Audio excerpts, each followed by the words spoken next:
Hey everyone, welcome back to the channel. In this video we're going to be talking about my round 13 team results. It was actually another great week for me. As you can see, my overall rank there, I've moved from about 1800 to 1330 this week with another 1007 points, which is really good, so I'm really happy with that. Caps off the last 2 weeks where I came 1091st and then 1537.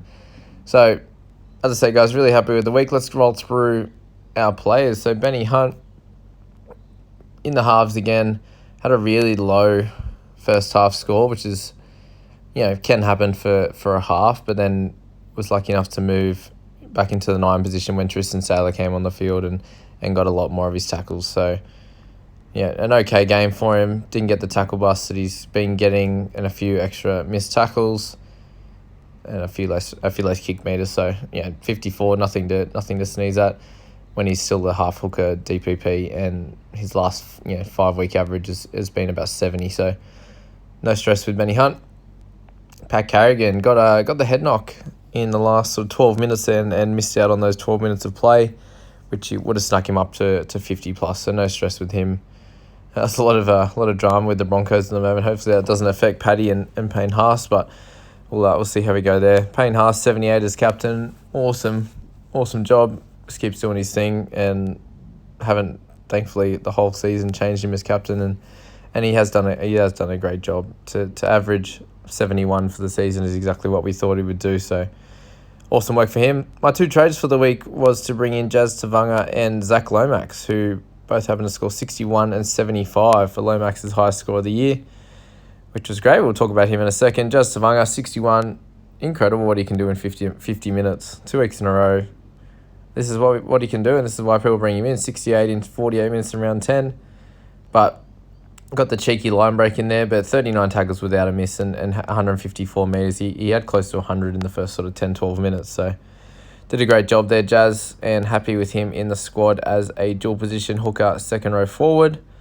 I now have a few of them, which is good, seeing the fact that I've had to get rid of a few of my hookers in terms of McCulloch, and then Harry Grant's injured. It's good that I now at least have Ben Hunt, who has that dual position, and also Jazz. I can move him up there to that position if need be. If Benny Hunt happens to get injured or gets rested or anything like that. So, happy with that as a trade in. J Trob, great week again. Really lucky with him. I really surprised with that I was lucky to get this, but it was sort of one of those ones where it had a high score of 59. I believe I brought him in for round 8.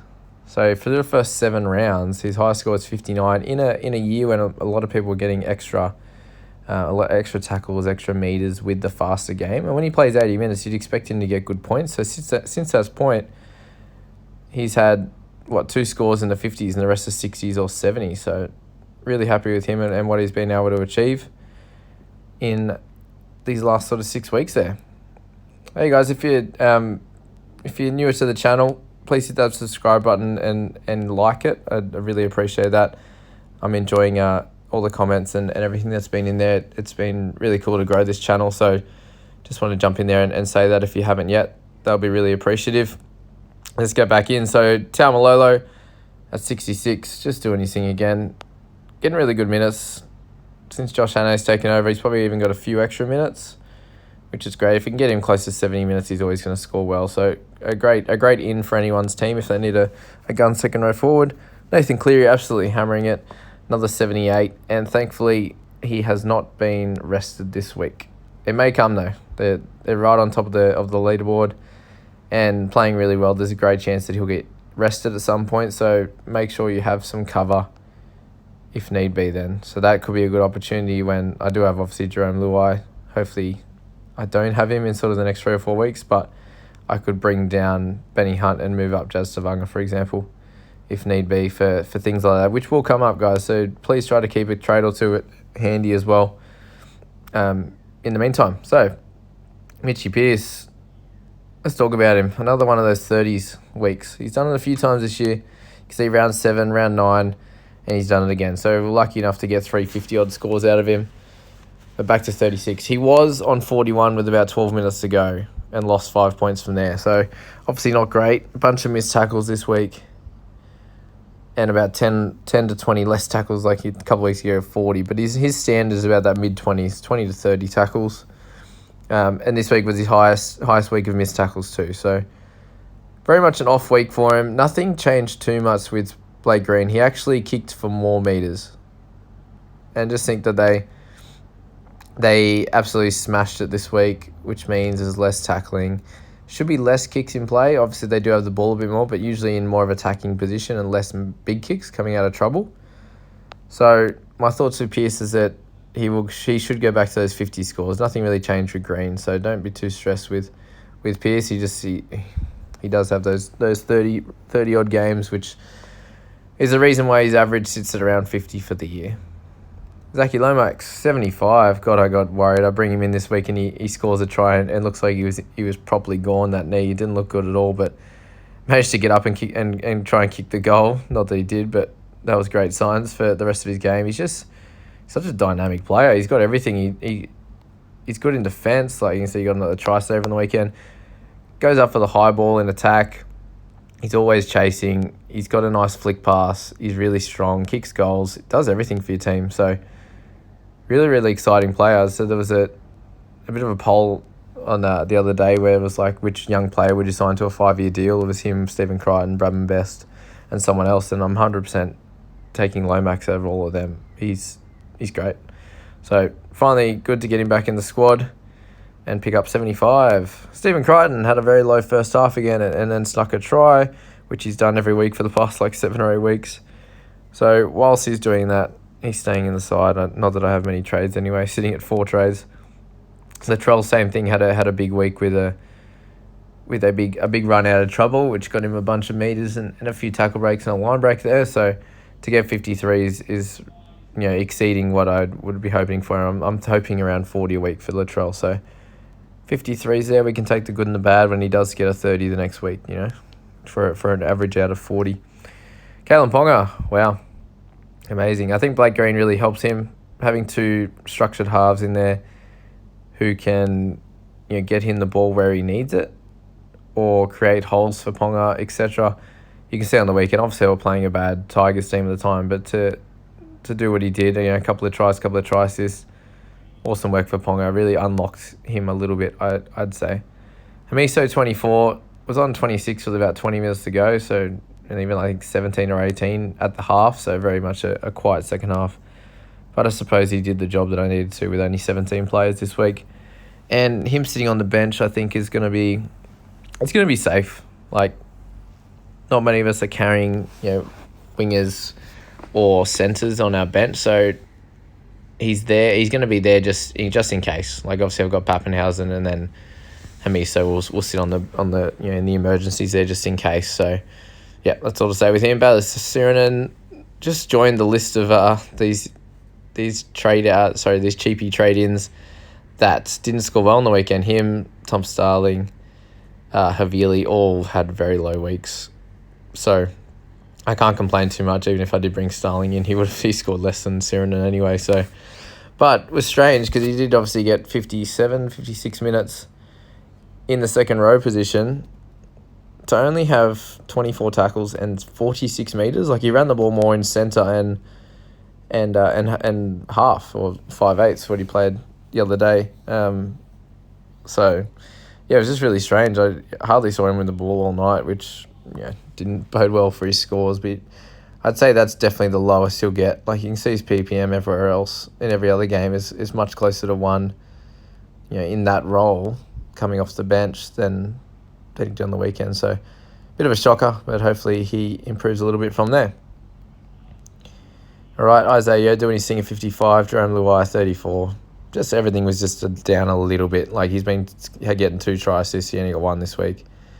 Tackles were slightly down, I believe, in there. Hold on. I'm going to scroll down now. It's been so many rounds.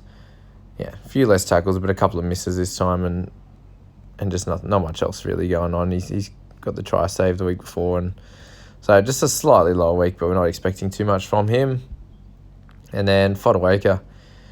Man, I was cursing on the weekend when when they weren't putting him back on. He came on for the last 10 minutes after going off after 28 or 30 minutes. So yeah, to 12 to 13 minutes on on his second stint, which was really annoying because he had a great start to the game. He actually ran the ball much more than he had been at 180 metres this week.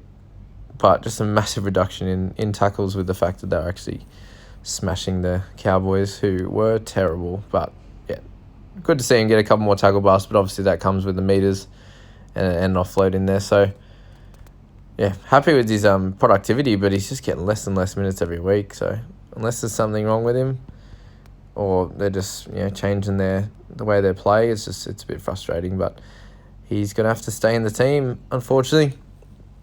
Anyway, that's all the players this week, and then we had Grant, Pappenhausen, who are my guns on the bench, and Randall. Hopefully he gets a game sometime soon. It looks like Kai O'Donnell was a bit of a flop. I'm glad I brought him in, not. Anyway, guys, Pappenhausen will be back next week. Not sure what I'm going to do with Grant. Might hold him for a little bit. If he's 3 to 4 weeks, then he's already done one. But, can I trade him? I actually look with Teddy going down so much, I could trade him straight to Teddy. But, if you're looking at there, I got 4 trades, 32 extra in the bank. Let's have a look at what I can do with Harry Grant. So, guys, I know I get a bunch of people that ask me, who can I trade in for, if I've got 800k, who can I trade in? Easiest way to do it is jump into here like this. Scroll in, 818 I've got. Don't have to go down very far. Obviously, I traded out Crichton last week, and thank goodness he's not back. There was talk he was going to come back. But anyway, I could trade Grant straight to a Madison, Harris. Tedesco went down 75k or something last week, 73k. And he's probably going to go down again. But I could bring in Teddy if I needed him. You got a few other guys like that. Obviously, Twile, I'd like to have in my team, but he's continuing to be out with injury. But that's all I'd look for in here, is those top few guys. I can get, obviously Madison, Harris, Tedesco. That'd be the only ones I'd be thinking of here. But if you had to be, obviously, specific to one position, just jump in the filters page, all positions. Okay, I can only bring in a second row forward. That's where I'm most weak. And then just scroll through there, guys. Have a look at the top few guys, where they're at. Have they been injured? Have they not?